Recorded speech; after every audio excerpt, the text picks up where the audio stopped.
Welcome to the lecture on concentration and mind power.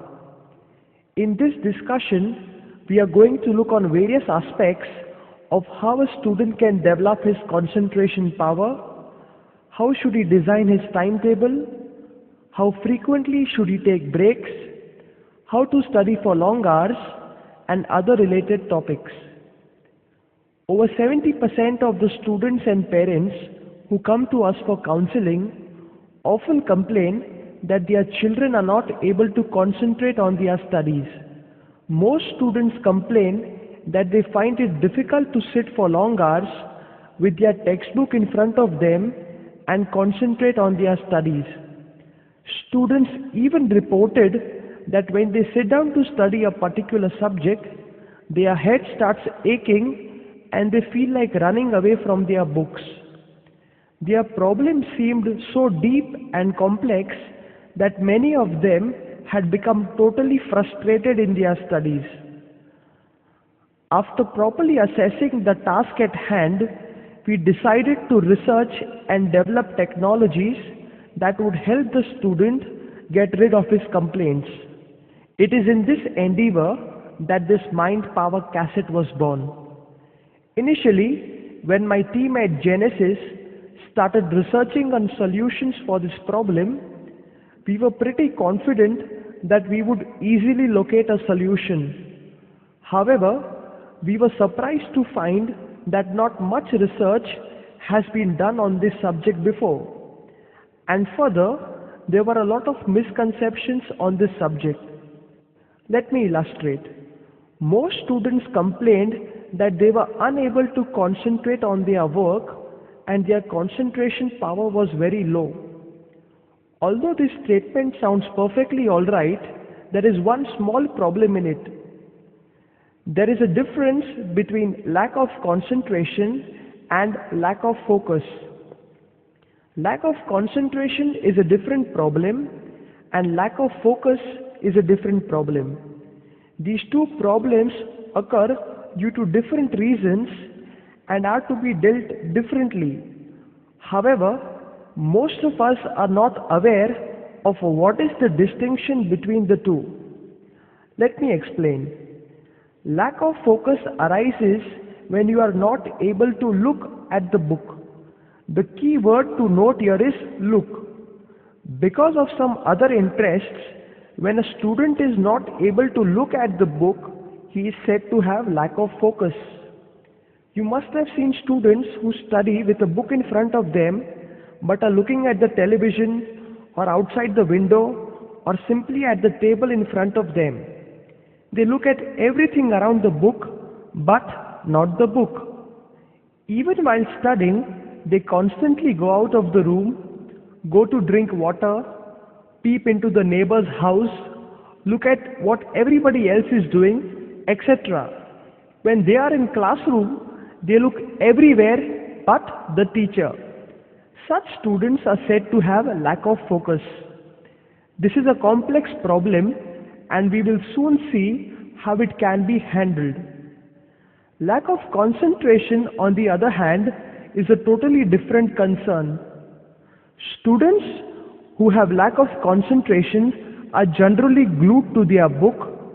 Such students are sitting on the study table with a book in front of them and also reading the contents properly.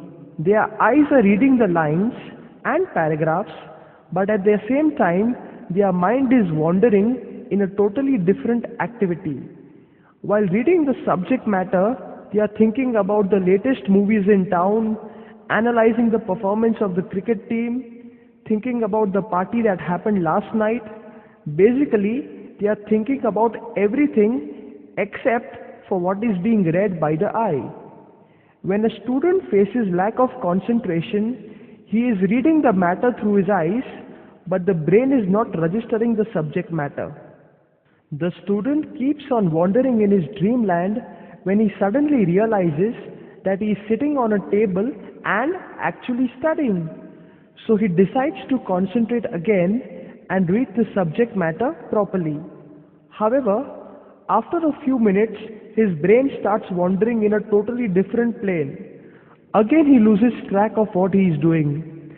This activity continues over and over again, and every time he loses concentration.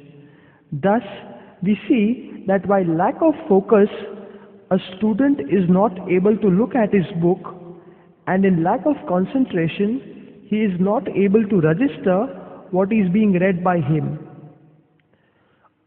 A few students lack both focus and concentration. However, one problem has to be dominant in them. First, we will see how we can solve the problem of lack of focus. We generally lack focus in anything that we dislike doing. If I dislike studies, I will not have focus in studies. If I dislike my job, I will not be focused in it. So focus is directly related to liking or disliking of anything. Now, most of the time, parents and teachers and other elders tell students to realize the importance of a particular subject, to understand the inevitability of education, and try to develop focus. They convince them, pressurize them, torment them, but nothing seems to work. Although I completely agree with the parents, we have observed that most of the time such an approach does not work. So instead of forcing a student to tune his mind to his studies, we teach an alternate approach. We teach the student to tune his studies to his mind. This statement is so important that I need to emphasize it once again. Rather than forcing a student to change his mind to suit his studies, we will see exercises whereby a student can change his study pattern to suit his mind. The mind is a tough mechanism. It is very difficult to control it. Often it is compared with a monkey, like a monkey which jumps from one tree to another without staying at the same place for long. The mind also jumps from one thought to another without staying on the same activity. Training the mind requires a lot of time and energy. A much simple way is to tune your study habits to your mental condition. We will see certain techniques which will help us improve our focus. The first technique to develop focus is to tune into your biorhythms. I read this interesting article in a newspaper a few years back. The Russian chess player Vladimir Kramnik was crowned the World Chess Championship. When Kramnik was asked what is the secret of his success, he said that he used to practice the game during night time. Kramnik said that during the late night hours, his body and mind became very active.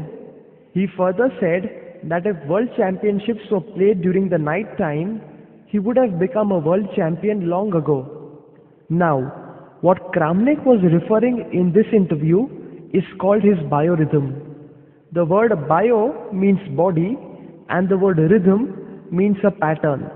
The word biorhythm means a pattern of the body. Kramnik's efficiency increased during the late night hours. This period of efficiency is called biorhythm. Each one of us has a certain period during the day where we perform our best. Such a period generally lasts for about a couple of hours. If we do any work during this time period, our performance improves greatly. I cannot tell you what your biorhythm is. Each one of us has a different biorhythm.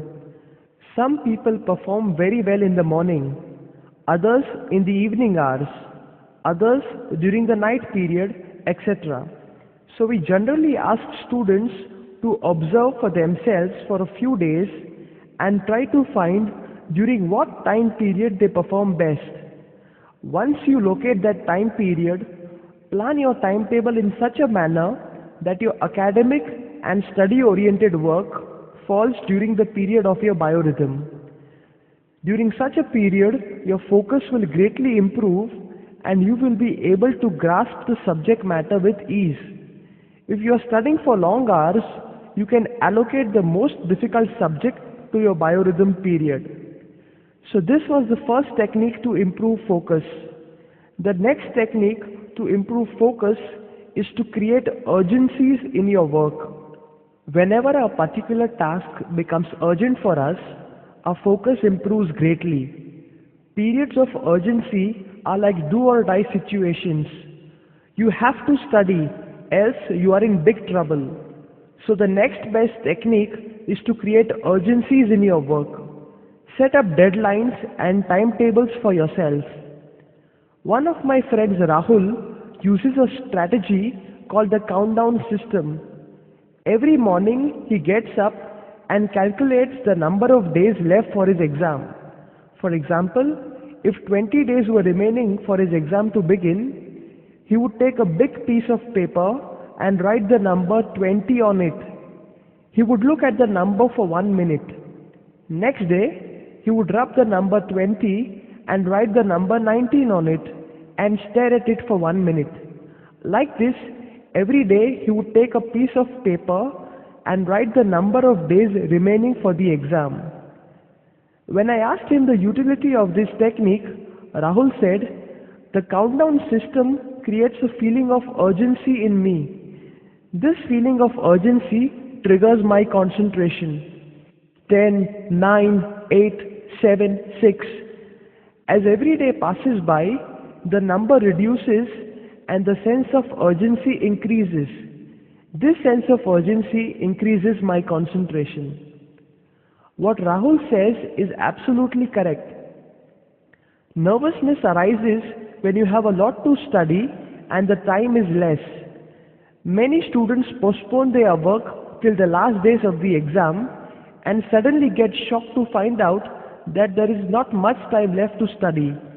The countdown system helps you to eliminate nervousness and subsequently triggers your concentration towards work. When your exams are coming up, just take a piece of paper and write down the number of days remaining for the exam. Stare at it for 1 minute before commencing your work.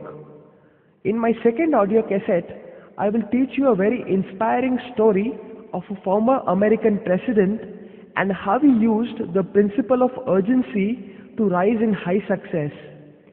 This is one of the best stories that I have read in my life. In fact, this story has changed the lives of thousands of people across the world. It has a beautiful message for all of us. Refer my second audio lecture called Mind Power Part 2. For more information, you can mail me on memoryexpert@rediffmail.com. Even the famous law of Parkinson is based on the principle of urgency and time management. Parkinson was a psychologist. He has established a theory which is called the Parkinsons Law. According to him, work expands to fill the time available. I repeat his law. Work expands to fill the time available. Parkinson says that work has such a tendency that it will stretch itself so much that you will be able to complete it only at the last moment. For example, if I decide to complete 5 chapters of geometry in 5 days, then somehow I will manage to finish them only at the last hour of the 5th day. But if I decide to complete the same chapters in 4 days with a determined effort, then I will finish them in 4 days itself. And just 1 day before the exam, I will finish the chapters in just 5 hours. Even you must have observed it yourself. It takes many days for you to revise one subject, but a day before the exam, you are somehow able to finish the whole textbook in just a few hours. Because the exam period is a situation of urgency, and in urgency, our focus improves greatly. I have seen students study till the last moment in the exam hall, but somehow they are able to finish the whole textbook 1 minute before the final bell rings.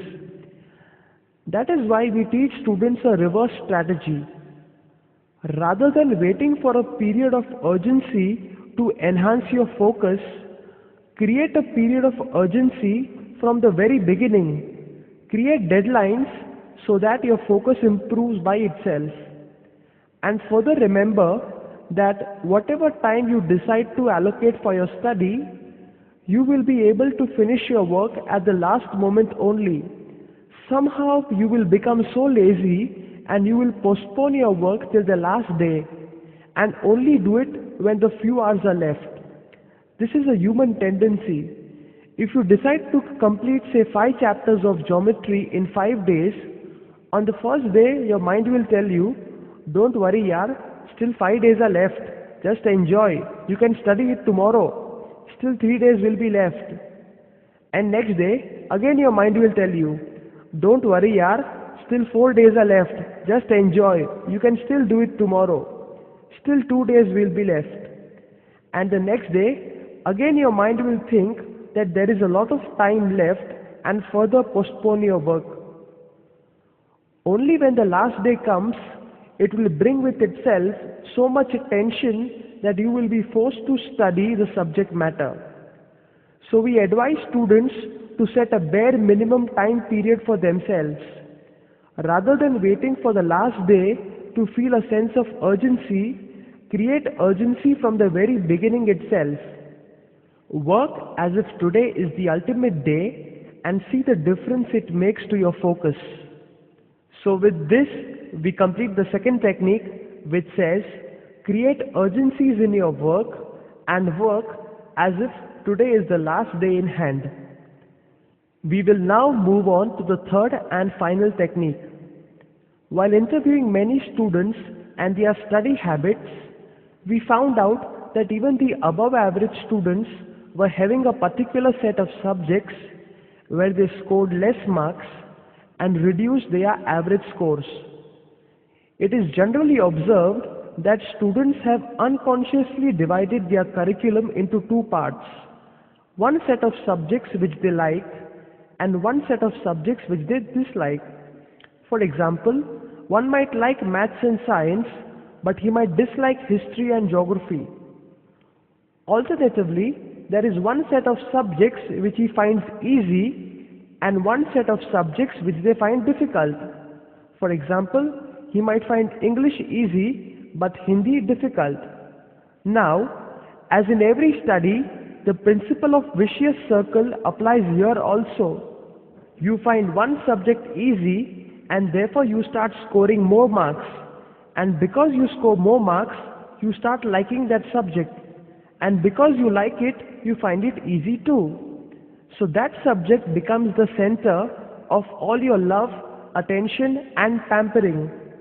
Alternatively, there is another set of subjects which you find difficult, and because you find it difficult, you score less marks, and because you score less marks, you start disliking it, and because you dislike it, it becomes all the more difficult.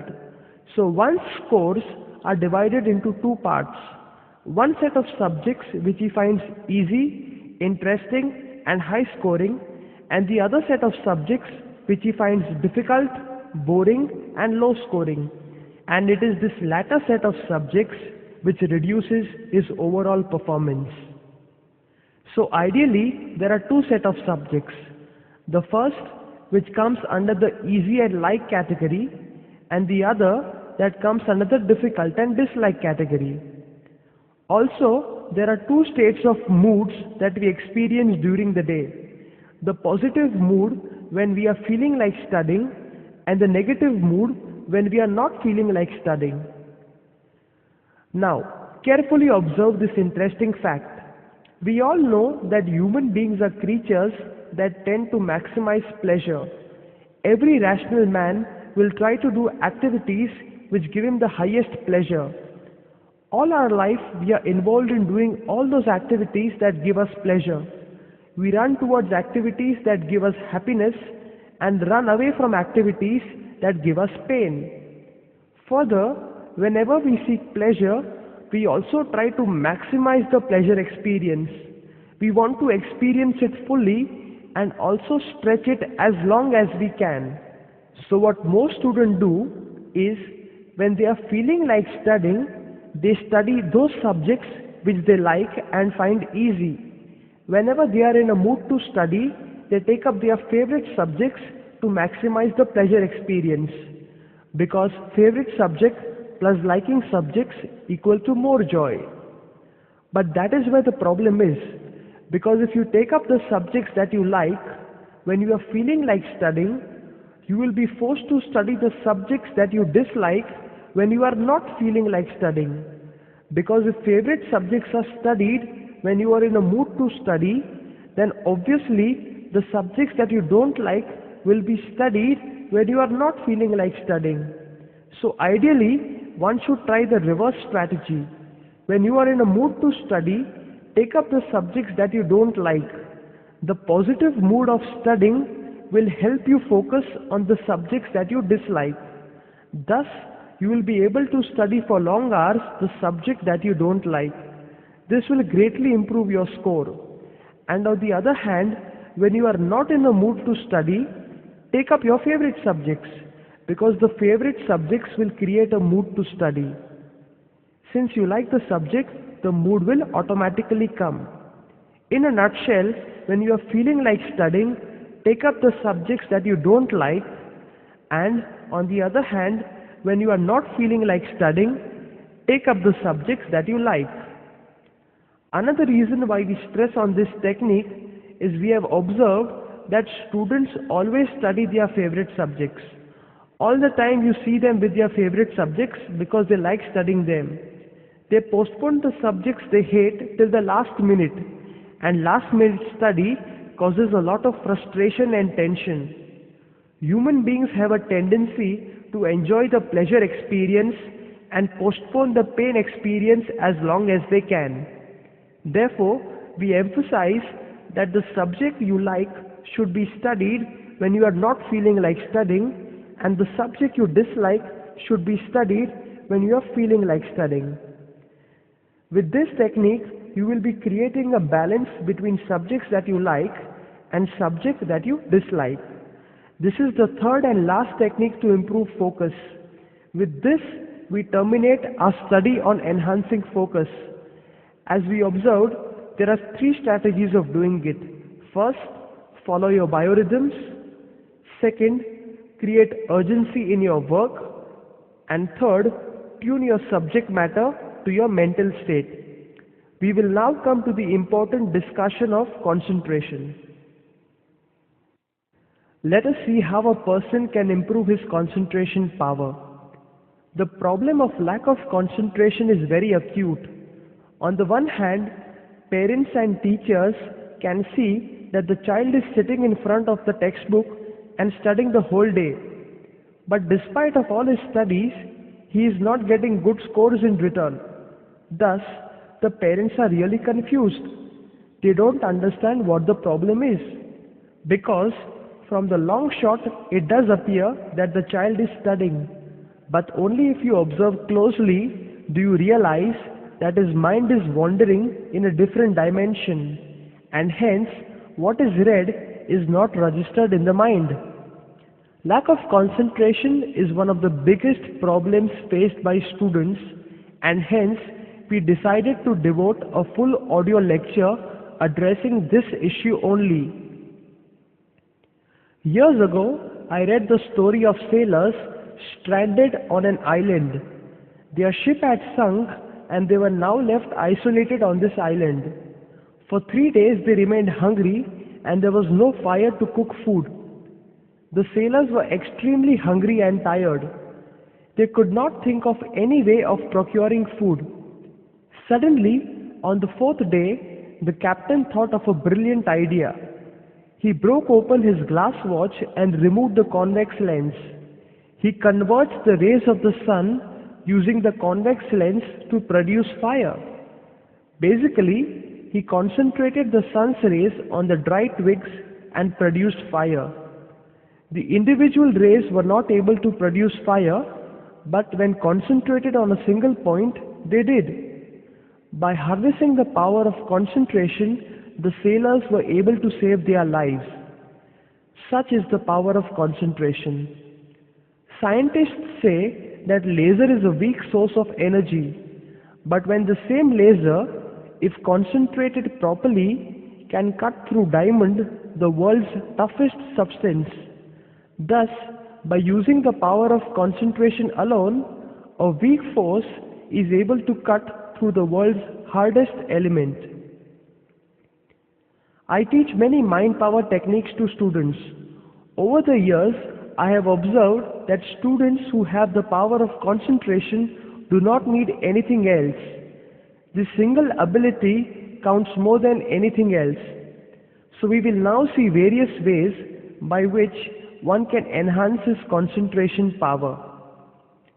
The first technique that we will see is the practice of meditation. Although there are many techniques of meditation which students can use, the one that I recommend is called the landscape technique of meditation. I was taught this technique by one of my professors and it has worked wonders for me. When I was in school, one of my professors did an experiment in our classroom to show us the importance of concentration. He asked the peon to get a bucket full of water. When the bucket was fetched, he removed a coin from his pocket and tossed it inside the bucket. The coin sank. He then disturbed the water by swaying his hand across the surface.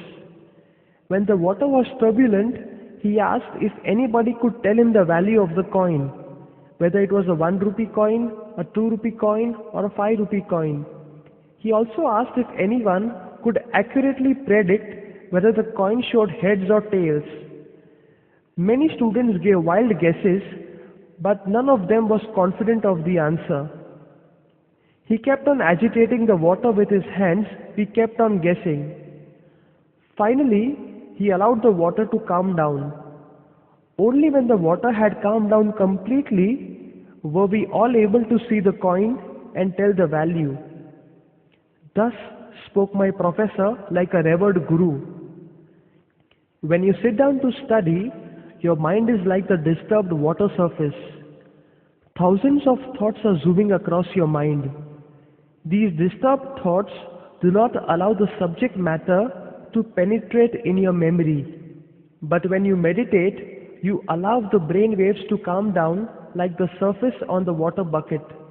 Only when the surface is totally still can you clearly see and understand the subject matter.